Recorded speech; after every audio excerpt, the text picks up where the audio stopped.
Hello everyone and welcome back to the channel. Today in this video I'll show you how to make your Pinterest account public, so let's jump right into it.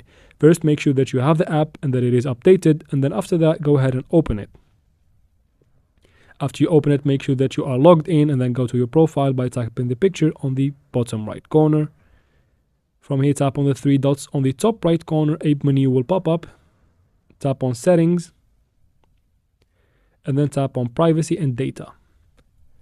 Now here, the toggle next to search privacy is the one that you want to untoggle, because while it is on, that means your account is private. Now all you need to do now is to go to your boards and make them public as well. Go back to your profile, long tap on a board and then drag to the pencil. And then tap this toggle right here to make the board public again. Tap on make visible. And that's it. Now from here, it is important to know that your account will not be public immediately.